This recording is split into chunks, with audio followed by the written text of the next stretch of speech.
दोस्तों BPSC economics optional की ये 28 नंबर की वीडियो है। इसमें हम आपको आगम के बारे में डिटेल में डिस्कस करेंगे, साथ ही साथ इसके न्यूमेरिकल क्वेश्चन भी करवाएंगे। इसके अलावा वीडियो नंबर 29 आपको हमारी एप्लीकेशन विष्णु इकोनॉमिक्स स्कूल में मिल जाएगी।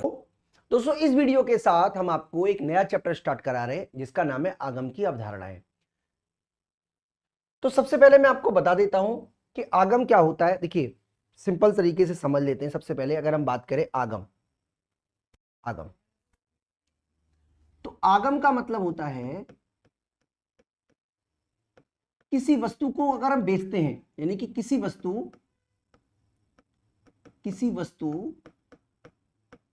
को बेचकर मिलने वाली आय।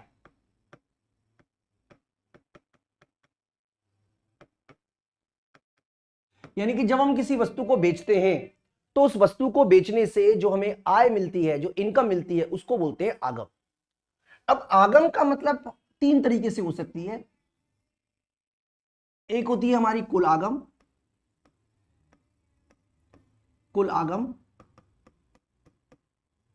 एक होती है हमारी सीमांत आगम, और एक होती है हमारी औसत आगम।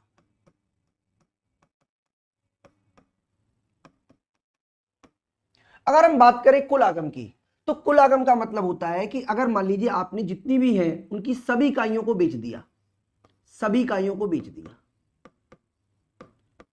और सभी इकाइयों को जो बेचकर जो आपको आय प्राप्त हुई है उसी को हम आगम बोल देते हैं। दोस्तों कई बार कई स्टूडेंट कंफ्यूज जाते हैं आगम में और लाभ में। मैं आपको बता देता हूं कि आगम का मतलब केवल इनकम है, यानी कि अगर आप आगम में से माइनस कर देते हो लागत, उसको लाभ बोलते हैं। आगम तो केवल आगम है, यानी कि जब आप एक वस्तु बेच रहे हो, मान लो मैंने कोई फैन बाजार से खरीदा 100 रुपए का और उसको बेच दिया 120 रुपए का, तो इस केस में मेरा लाभ हुआ 20, लेकिन आगम हुई 120। अगर मान लीजिए मैंने कोई फैन खरीदा 100 रुपए का और 80 रुपए में बेच दिया, तो इस स्थिति में जो लाभ हुआ वो -20 हुआ, लेकिन आगम होगी 80। आगम का लागत से कोई मतलब नहीं है। आगम का मतलब है कि आपने जो वस्तु बेची उसे बेचने से कितने पैसे आपको मिले, इसको सिंपल भाषा में हम आगम कहते हैं। इसके अलावा इसका कोई और मतलब नहीं है।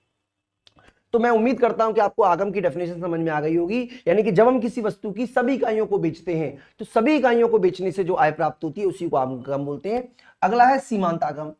सीमांत आगम का मतलब है कि आपको अतिरिक्त इकाई आपने जो बेची, अतिरिक्त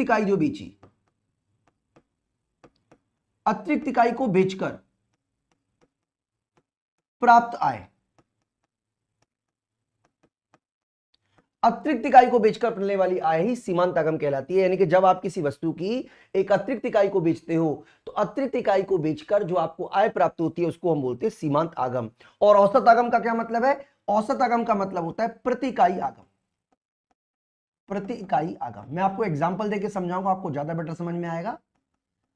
देखिए यहां पे मैं आपको एक न्यूमेरिकल एग्जांपल देता हूं, फिर आपको कंसेप्ट समझ में आ जाएगा। उसके बाद फिर हम आपको सारा का सारा कंसेप्ट को आगे समझा देंगे। देखिए सबसे पहले टोटल रेवेन्यू की बात करें तो टोटल रेवेन्यू का मतलब है कि आपने कितनी इकाइयां बेची और किस कीमत से बेची, ये इसका मतलब है। यानी कि जब प्राइस को क्वांटिटी से मल्टीप्लाई कर देते हो तो प्राइस को क्वांटिटी से मल्टीप्लाई करने के बाद जो आपका आंसर आएगा उसको कहते हैं हम टोटल रेवेन्यू। इसके अलावा अगर आपको एक और तरीका है कि आपने जो वस्तु बेची, हर वस्तु बेचने से जो आपको आय प्राप्त हुई है उसको भी जोड़कर आप टोटल रेवेन्यू को कैलकुलेट कर सकते हो। अगर आपको मार्जिनल रेवेन्यू निकालना है तो आपको क्या करना है कि जो आपने बेची है पिछली इकाई, उससे जो आपकी कमाई हुई उसको माइनस कर देंगे जो अभी आपने बेचा है। यानी कि अगर मान लीजिए आपने क्या किया, 10 इकाई बेची और 10 इकाई बेचने से आपको मिल रहे हैं 1000 रुपए, और 11वीं इकाई बेचने से आपको मिल रहे हैं 1200 रुपए, तो जो मार्जिनल रेवेन्यू होगा इट विल बी 200। इस तरीके से आप मार्जिनल रेवेन्यू की वैल्यू को कैलकुलेट कर सकते हो। एवरेज रेवेन्यू कैसे निकालेंगे? एवरेज रेवेन्यू बराबर टोटल रेवेन्यू अपॉन में क्वांटिटी। इसका मतलब ये हुआ कि अगर आपको एवरेज रेवेन्यू निकालनी है तो, और यही आपका फॉर्मूला प्राइस का भी बनता है, क्योंकि प्राइस का फॉर्मूला होता है P into Q. Sorry total revenue में इस तरीके से लिखते हो, तो प्राइस का फॉर्मूला हुआ टीआर अपॉन में क्यू। इसीलिए एक फर्म के लिए एवरेज रेवेन्यू ही उसका प्राइस वक्र होता है, कीमत वक्र रेखा होती है। तो इस तरीके से आप एवरेज रेवेन्यू, मार्जिनल रेवेन्यू और सीमांत आगम के बारे में समझ गए होंगे। मैं आपको एक बार फिर से समझा देता हूं कि एक वस्तु की जितनी भी इकाइयां हैं उन सभी को बेचकर आपको जो आय प्राप्त होती है उसको बोलते हैं कुल आय। वस्तु की अतिरिक्त इकाई को बेचकर जो आय प्राप्त होती है उसको बोलते हैं सीमांत आय, और सभी इकाइयों से मिलने वाली आय कहलाती है और प्रति इकाई मिलने वाली आय कहलाती है औसत आय। तो यहां पे हमने देखिए इसको डिफाइन भी किया हुआ है। हमने लिखा हुआ है कि आगम से अभिप्राय उस विक्रय राशि से है, यानी कि जब आप किसी वस्तु को बेचते हो तो उस बेचने से जो आपको आय प्राप्त होती है उसी को हम बोलते हैं दोस्तों आगम। यानी कि आगम से अभिप्राय उस विक्रय राशि से है जिसे एक फर्म उत्पादन बेचकर प्राप्त करती है। यानी कि प्रत्येक फर्म लाभ के अधिकतमीकरण के उद्देश्य से कार्य करती है। यानी कि हर फर्म का उद्देश्य अपने लाभ को अधिकतम करना है। लाभ तब होगा जब लागत और लाभ का आगम का अंतर सर्वाधिक हो। इसीलिए जब आप लाभ का विश्लेषण करते हो तो आपको लागत का और आगम का विश्लेषण करना आवश्यक है। लागत का हमने ऑलरेडी चैप्टर आपको पढ़ा दिया है, आगम का हम इस वीडियो के माध्यम से कोशिश करेंगे। तो 3 तरीके की आगम होती है। कुल आगम, यानी कि किसी वस्तु की सभी इकाइयों को बेचकर जो आप प्राप्त होती है उसको कुल आगम कहते हैं। और कैसे करते हैं? कीमत का गुणा कर देते हैं हम किससे? विक्रय की इकाइयों से। इसके अलावा औसत आगम का मतलब हम बता चुके हैं कि कुल आगम को बिक्री की इकाइयों से भाग करके हम औसत आगम पता करते हैं। और औसत आगम जो होती है वो किसी वस्तु को बेचकर प्रति इकाई मिलने वाली आय को बोलते हैं। सीमांत आगम क्या होती है? किसी वस्तु की एक अतिरिक्त इकाई को बेचकर मिलने वाली कुल आय सीमांत आय कहलाती है। यानी कि अतिरिक्त इकाई को बेचकर जो आय प्राप्त होती है उसको हम सीमांत आय कहते हैं। यानी कि सीमांत आय क्या होती है? किसी वस्तु की अतिरिक्त इकाई को बेचकर मिलने वाली आय। बात करें दोस्तों कुल आगम, औसत आगम और सीमांत आगम में संबंध की, तो मैं आपको संबंध एक अलग डायग्राम में बना देता हूं। देखिए संबंध ना कई बातों पर डिपेंड करता है। सबसे पहला है कि आप बाजार के किस रूप में हो, बाजार के रूप में डिपेंड करता है। बाजार के किस रूप में आप आने वाले वक्त में बाजार का रूप पढ़ोगे, जिसमें आपको बता देते हैं कि मूल रूप से बाजार 2 हिस्सों में डिवाइड होता है। एक पूर्ण प्रतियोगिता,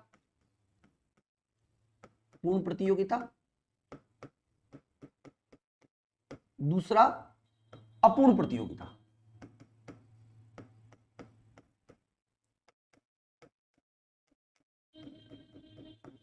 अपूर्ण प्रतियोगिता के भी 3 रूप हमने ले लेते हैं। एक है एकाधिकार, दूसरा है एकाधिकारी प्रतियोगिता,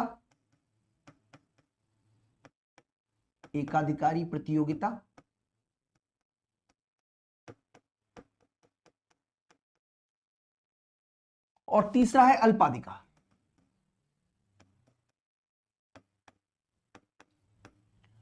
बात करें कीमत की, तो इससे आगे आप डिटेल में पढ़ोगे ही पढ़ोगे। वैसे मैं उम्मीद करता हूं कि आपको बेसिक पता भी होगा कि पूर्ण प्रतियोगिता में जो कीमत होती है वो समान रहती है। यानी कि वस्तु कैसी भी हो, कीमत जो है वो समान रहेगी। और अब तो चलिए पहले पूर्ण प्रतियोगिता में आगम वक्र समझ लेते हैं कि पूर्ण प्रतियोगिता में आगम वक्र कैसे बनते हैं। हम बात कर रहे हैं पूर्ण प्रतियोगिता में आगम वक्र की, कि आखिरकार पूर्ण प्रतियोगिता में आगम वक्र का स्वरूप किस तरीके का होता है। तो सबसे पहले हम मान लेते हैं कि आपकी क्वांटिटी हमें गिवन है 1 2 3 4 एंड 5। हम ऑलरेडी जानते हैं कि क्वांटिटी कितनी भी हो, आपका जो प्राइस रहेगा पूर्ण प्रतियोगिता में वो सेम रहेगा। यानी कि वस्तु क्या होती है पूर्ण प्रतियोगिता में? समरूप होती है। और समरूप वस्तु होने की वजह से जो उसकी कीमत होती है वो समान होती है।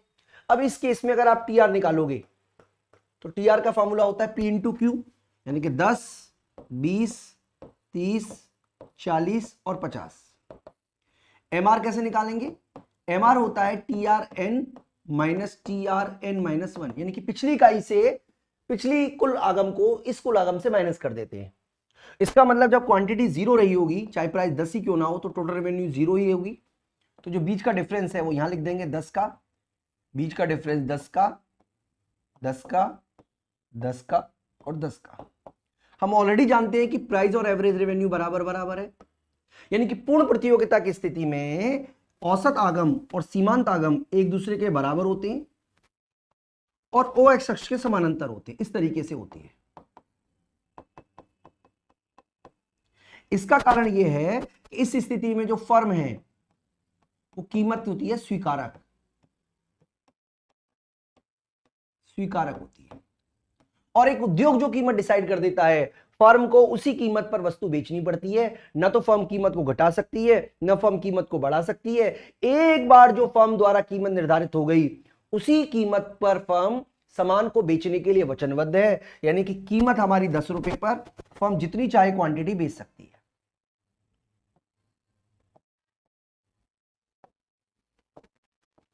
तो इस स्थिति में आप देख पा रहे होंगे कि एक फर्म दी गई कीमत पर जितनी चाहे वस्तु बेच जितनी चाहे वस्तु बेच सकती है। न तो फर्म कीमत को घटाएगी, न फर्म कीमत को बढ़ाएगी। जितनी वस्तु की कीमत है उसी कीमत पर वस्तु को बेचती रहेगी, जिसकी वजह से पूर्ण प्रतियोगिता की स्थिति में एआर और एमआर एक सीधी रेखा में ओ एक्स अक्ष के समानांतर होता है। और इस स्थिति में जो टीआर होता है वो इस तरीके का होता है, यानी कि बिल्कुल सीधी रेखा में होता है, या इससे बोलते हैं बढ़ती दर से बढ़ना, बढ़ती सॉरी गलत बोला, स्थिर दर से बढ़ना, स्थिर दर से बढ़ना। तो दोस्तों ये बेसिकली हमें समझना है। आगे हम बात करें कि आखिरकार एकाधिकार की स्थिति में आगम वक्र कैसा होता है। एकाधिकार की स्थिति में बात कर लेते हैं। एकाधिकार की स्थिति, एकाधिकार बाजार में आगम वक्र। तो मैं आपको बता देता हूं कि एकाधिकार की स्थिति में वस्तु का केवल एक विक्रेता होता है और उसका कीमत पर नियंत्रण होता है।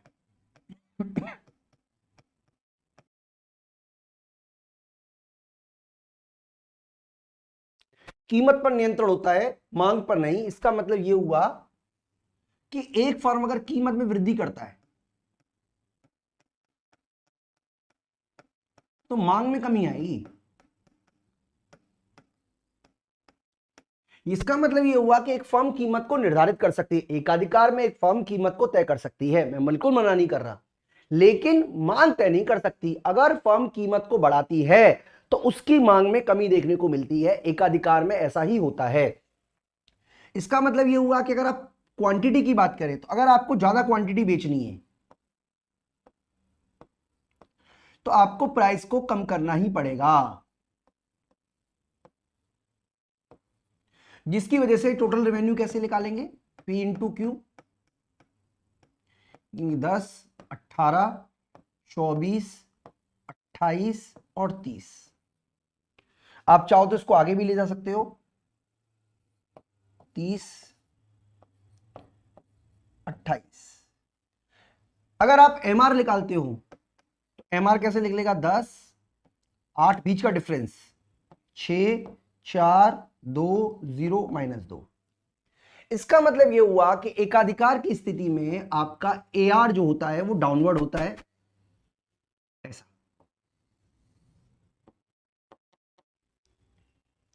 और एमआर जो है वो उससे नीचे होता है, इस तरीके का। यानी कि एकाधिकार की स्थिति में एआर और एमआर दोनों ऋणात्मक ढाल के होते हैं और एआर की तुलना में एमआर नीचे होता है। इसका मतलब यह हुआ, इसका क्या मतलब है कि फर्म का कीमत पर, अगर फर्म कीमत में वृद्धि करती है तो उसकी मांग में क्या आएगी, कमी आएगी। यह बेसिकली इसका मूल कारण है।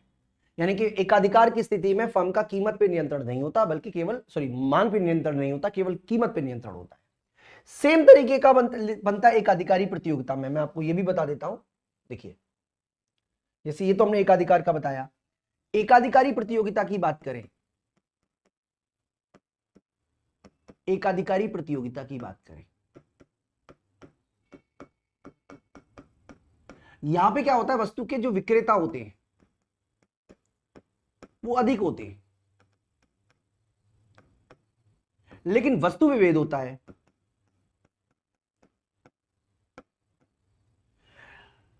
इसकी वजह से अगर फर्म कीमत में क्या करती है, वृद्धि करती है, तो मांग में कमी आएगी, लेकिन शून्य नहीं रहेगी। देखिए इसको समझिएगा, अगर एकाधिकारी प्रतियोगिता है, अगर मान लीजिए पेप्सी 20 की जगह 30 की हो जाए, तो सभी के सभी लोग पेप्सी पीना बंद नहीं कर देंगे। कुछ लोग ऐसे होंगे जिनको पेप्सी पीनी है, वो 30 रुपए क्या 50 रुपए में भी पेप्सी पिएंगे। अगर कीमत बढ़ती है तो मांग में कमी आएगी, ये बात पक्की बात है। लेकिन अगर सभी लोग वस्तु खरीदना शुरू खत्म कर दे, ऐसा नहीं होगा, क्योंकि वस्तु विभेद है। कुछ लोग तो ऐसे होंगे ही होंगे जो मुझसे पढ़ेंगे चाहे मैं फीस ज्यादा ही क्यों ना लूं। इसका मतलब ये हुआ कि अगर कंपटीशन है और वस्तु विभेद है तो कीमत में वृद्धि करने से मांग में कमी तो होती है, लेकिन शून्य नहीं होती। इसका मतलब ये हुआ कि इस स्थिति में भी एवरेज रेवेन्यू और मार्जिनल रेवेन्यू इस तरीके के होंगे। आप चाहो तो इसको आगे तक ले जा सकते हो, उसकी कोई इशू नहीं है। मतलब इस स्थिति में भी सेम होंगे, लेकिन इस स्थिति में ये तीव्र ढाल के होंगे, यानी कि आप कह सकते हो बेलोचदार।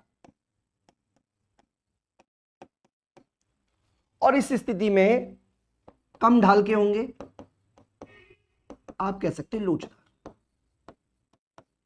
इसका मतलब यह हुआ कि इस स्थिति में कीमत घटाने से, इसका क्या मतलब है वो भी मैं आपको बता देता हूं। देखिए यहां पे एक पेज ले लेते हैं। अगर आप मान लीजिए एकाधिकार की स्थिति में हो और प्राइस 10 रुपए पर आपसे 100 क्वांटिटी खरीदी जा रही है, 100 रुपए पर 100 क्वांटिटी खरीदी जा रही है। मान लीजिए एकाधिकार की स्थिति, एकाधिकारी प्रतियोगिता की स्थिति में हो,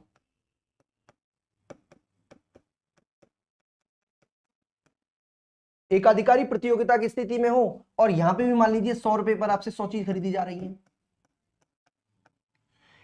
एकाधिकार की स्थिति में दोस्तों ऐसा होता है कि अगर आप 100 रुपए से कीमत को 120 कर दो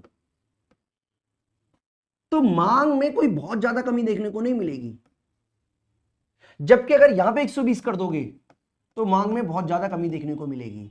इसका मतलब इस स्थिति में जो आगम वक्र होंगे उनका ढाल तेज कम होगा और इस स्थिति में जो आगम वक्र होंगे उनका ढाल तीव्र होगा। बस यही अंतर है, बाकी के दोनों ही स्थिति में एवरेज रेवेन्यू और मार्जिनल रेवेन्यू जो है वो दोनों के दोनों ऋणात्मक ढाल के होते हैं।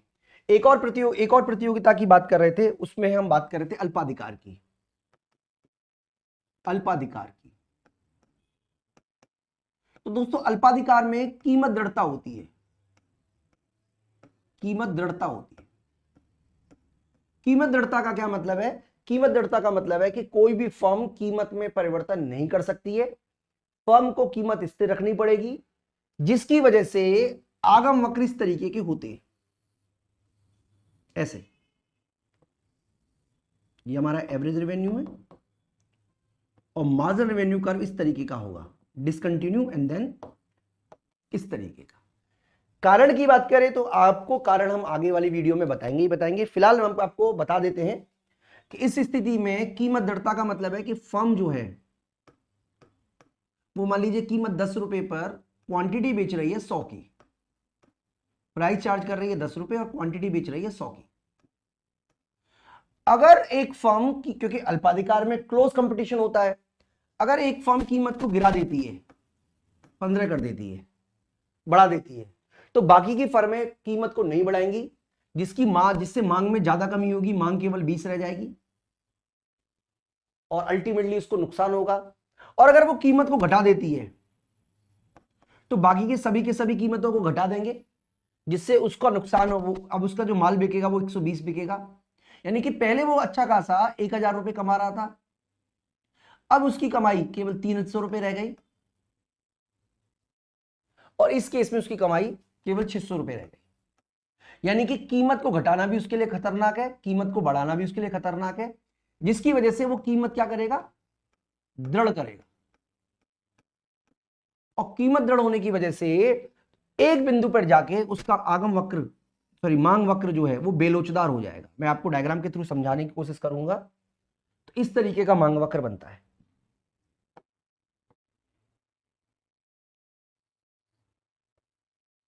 मान लीजिए हम कलर वाइज आपको बता देते हैं। मान लीजिए ये पॉइंट है, तो इस पॉइंट पे मान लीजिए वो 100 क्वांटिटी बेच रहा है 10 रुपए के हिसाब से। अगर वो कीमत को बढ़ाता है तो उसकी मांग में बहुत ज्यादा कमी आएगी, यानी कि कीमत, इसकी वजह से हम इसको ऐसे बना देते हैं, यानी कि इस स्थिति में मांग वक्र बहुत ज्यादा लोचदार होगा और यहां बेलोचदार हो, इस तरीके का। ठीक है जी। और आगम वक्र कैसा होगा, इसके अकॉर्डिंग आगम वक्र ऐसा होगा और इसके अकॉर्डिंग ऐसा होगा। यहां पे वो डिसकंटिन्यू हो जाता है, इस वाले पॉइंट पे वो डिसकंटिन्यू हो जाता है, इस वाले पॉइंट पे।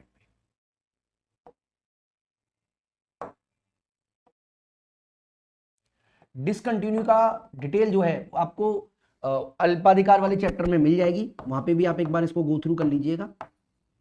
तो दोस्तों इस तरीके से आगम वक्र की हमने सभी प्रकार के मार्केट में किस तरीके के आगम वक्र होते हैं उसकी बात की। एक बार आप समराइज कर लीजिए किस तरीके का आगम वक्र की हम बात कर रहे हैं। देखिए, अच्छा आगे ले लिया है उसको हमने, ठीक है। देखिए यहां पे हमने सभी तरीके के आगम वक्र की बात की है, कर रहे हैं। जनरल अगर हम रिलेशन की बात करें, जनरल मतलब होता है आमतौर पर जो रिलेशन बनता है T R A R M R में, वो रिलेशन की बात करें तो अगर हम मान लेते हैं सपोज कीजिए क्वांटिटी को कुछ भी मान लेते हैं 1 2 3 4, एम आर को बढ़ाकर देखते हैं भाई, इतना ही बहुत है। तो आपका जो टी आर है वो होगा 10 और 20 30 और 30 60 और एवरेज रेवेन्यू कितना होगा 10 15 20। इसका मतलब हम ये कहना चाह रहे हैं कि अगर आपका ए आर बढ़ता है, अगर एम आर बढ़ता है या ए आर बढ़ता है, आप कुछ भी बोल लो, तो ए आर भी बढ़ेगा।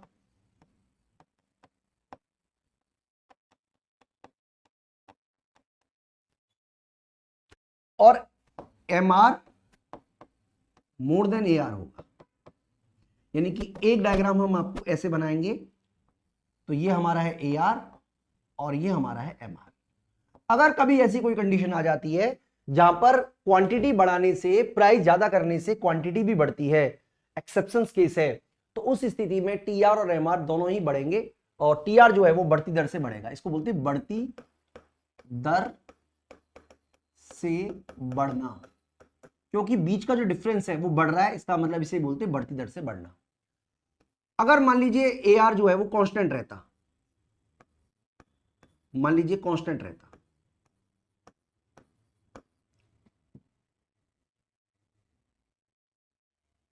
ठीक है, तो एम आर कैसे निकालते, एम आर होता 90 120 150। तो इसको निकालते तो आप कैसे निकाल दोगे 30 30, थोड़ा सा इसमें तो डिफरेंस आएगा ही आएगा, इट विल बी 22.5। इसका मतलब ये हुआ, आपको ये कहने की कोशिश कर रहा है कि जब एम आर हमारा कांस्टेंट रहता है तो ए आर भी कांस्टेंट रहेगा। यानी कि इस तरीके का, जैसा कि आपने पूर्ण प्रतियोगिता में पढ़ा था।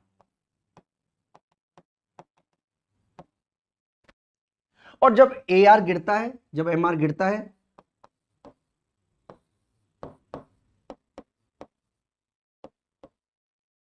तो जब आप डिवाइड करोगे तो ये वैल्यू भी गिरेगी। इसका मतलब अब मैं आपको रिलेशनशिप की बात करूं, मैं आपको यहां पे लिख देता हूं एक बार रिलेशनशिप। देखिए बहुत सिंपल सा है। नंबर 1 कि जब ए आर बढ़ता है तो एम आर भी बढ़ेगा और एम आर जो होगा it will be more than A are. दूसरा, जब ए आर कांस्टेंट रहता है तो एम आर भी कांस्टेंट रहेगा और एम आर जो है वो इक्वल होगा ए आर के। तीसरा, जब ए आर गिरता है तो एम आर भी गिरेगा और ए आर एम आर के, ए आर छोटा होगा एम आर से। अगर हम डायग्राम की बात करें तो आमतौर पर डायग्राम हम इस तरीके का बनाते हैं जो सिंपल डायग्राम होता है, जिसमें हम टी आर को ऐसा बना देते हैं। मान लीजिए ये हमारा मैक्सिमम है टी आर,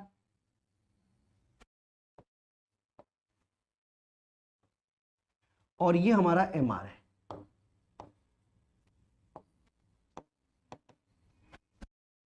इसका मतलब ये हुआ, अगर हम टी आर और एम आर का रिलेशन बनाएं तो जब ए आर एम आर बढ़ता है तो टी आर बढ़ती दर से बढ़ेगा, जब एम आर स्थिर रहता है तो टी आर स्थिर दर से बढ़ेगा, जब एम आर गिरता है तो टी आर गिरती दर से बढ़ेगा, जब एम आर शून्य होता है तो टी आर अधिकतम होगा और जब एमआर ऋणात्मक हो जाता है तो टीआर गिरना शुरू कर देगा। ये इसके बीच का रिलेशन है, यानी कि एआर, एमआर और टीआर एक दूसरे से किस तरीके से रिलेटेड है वो हमने डिस्कस किया। एक बार मैं आपको डायग्राम के थ्रू, टेबल के थ्रू पूरी तरीके से समझा देता हूं। मान लीजिए हम ये क्वांटिटी लेके चल रहे हैं,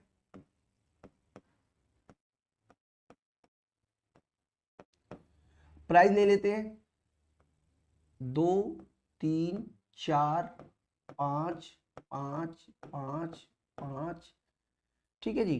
पहले प्राइस बढ़ा लिया, अब प्राइस को गिरा लेते हैं।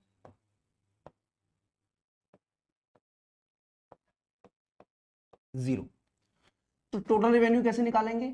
2 6 12 20 25 30 35 32 18 नहीं सॉरी 27 20 11 और 0। एमआर कैसे निकालोगे? 2 4 6 8 5 5 5, ठीक है जी। -3 -5 -7 -11 -9 और -11। तो यहां से सब आप देख लीजिए कि जिस समय एमआर बढ़ रहा है उस समय टीआर बढ़ती दर से बढ़ रहा है। जिस समय एमआर स्थिर है टीआर बढ़ रहा है स्थिर दर से, और जब एमआर गिरता है तो टीआर गिरता है।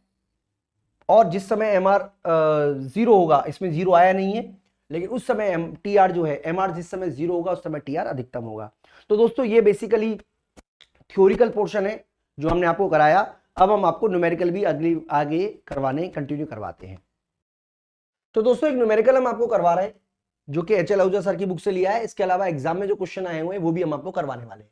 अब बेसिकली कंसेप्ट समझ लीजिए। कंसेप्ट ये है कि आपको क्वांटिटी फंक्शन दिया हुआ है जो कि हमारा है 150 माइनस 10p के बराबर है। आगे आपसे बोल रहा है कि right a total revenue function and determine at what quantity of coffee cup sold at price fixed. यानी कि सबसे पहले हमें टोटल रेवेन्यू फंक्शन निकालना है, फिर आपको प्राइस एंड क्वांटिटी निकालना है, और ऐसी क्वांटिटी निकालनी है जहां पर टोटल रेवेन्यू मैक्सिमम हो। तो सबसे पहले टोटल रेवेन्यू का फॉर्मूला होता है P इंटू क्यू। तो सबसे पहले हम क्या करते हैं, इसको हम लेके जाते हैं P के टर्म में, यानी कि हम ऐसे लिख सकते हैं 10P equal to 150 minus Q। और अगर हम P को लिखेंगे ऐसे लिखेंगे 150 डिवाइडेड बाय 10 माइनस 1/10Q। ये कैंसिल हो गया, तो इसका मतलब प्राइस जो हो गया वो हो गया हमारा 15 माइनस 1/Q, सॉरी 1/Q नहीं 1/10Q। ये आपका प्राइस का फंक्शन आ गया। अब आपको टोटल रेवेन्यू के लिए हम प्राइस की जगह ऐसे लिख सकते हैं 15 माइनस 1/10Q की मल्टीप्लाई Q। तो टोटल रेवेन्यू कितने आ गया 15Q माइनस 1/10Q की पावर 2। ये आपकी आ गई एक तरीके से टीआर का मतलब।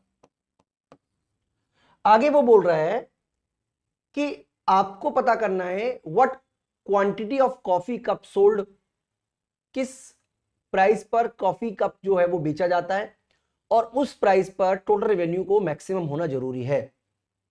यानी कि टोटल रेवेन्यू को अब हमें क्या करना है, मैक्सिमम करना है। मैक्सिमम कैसे करेंगे टोटल रेवेन्यू को?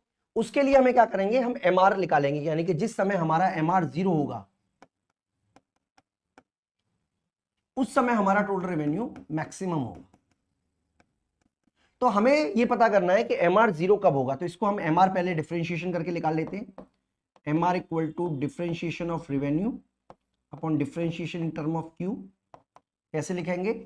हम लिखेंगे ऐसे 15 माइनस 2 अपॉन 10 क्यू। आप ऐसे भी लिख सकते हो 15 माइनस 1/5 क्यू। ये आपका हो गया एक तरीके से मार्जिनल रेवेन्यू। अब हमें क्या करना है, इसको 0 के बराबर रखना है, यानी कि एमआर हमारा हो गया 0 बराबर 15 माइनस 1/5 क्यू। तो ये इस तरफ चला जाएगा, यानी कि 1/5 Q इक्वल टू 15, तो Q इक्वल टू 75, यानी कि जिस केस में क्वांटिटी 75 होगी उस केस में जो टोटल रेवेन्यू होगा it will be maximum.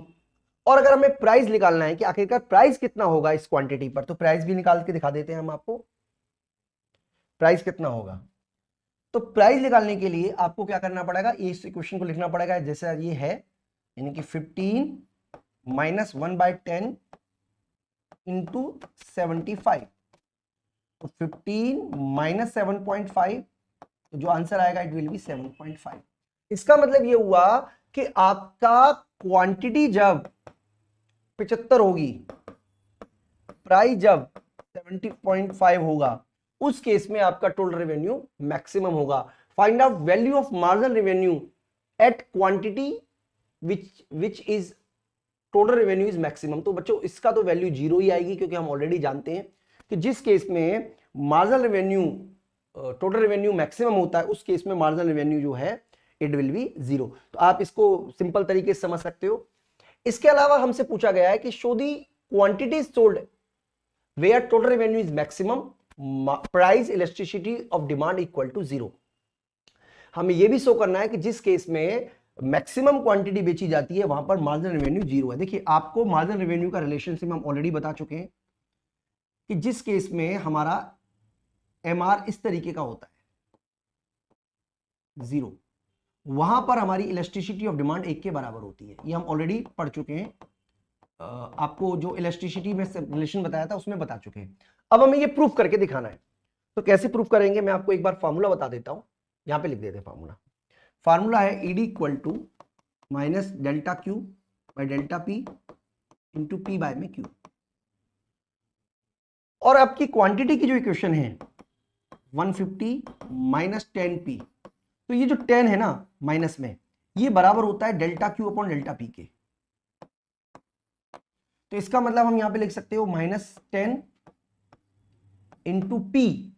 Price हमारा है 7.5,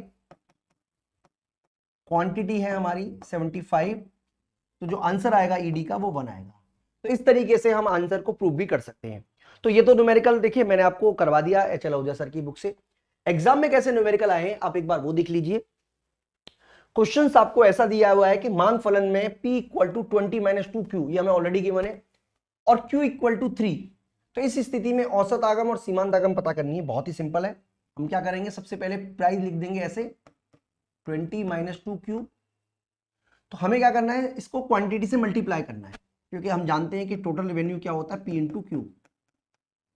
तो मल्टीप्लाई करोगे तो ऐसे आएगा 2Q 20Q minus 2Q square, ये आपका आ जाएगा टोटल रेवेन्यू।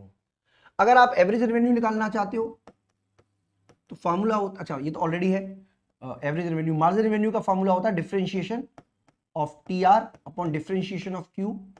तो ये बचेगा 20 माइनस 4Q। अब आप वैल्यू पुट कर दीजिए। कैसे पुट करेंगे, 20 माइनस 2Q की वैल्यू आपको ऑलरेडी गिवन है 3, तो ये आपका आएगा 14, और ये है आपकी 20 माइनस 4 इंटू 3, ये आपका आ जाएगा 8, यानी कि 14 और 8 आपका सही आंसर माना जाएगा। तो इस हिसाब से देखोगे तो आपका जो आंसर है वो सी सबसे सटीक आंसर इसमें से बैठता है।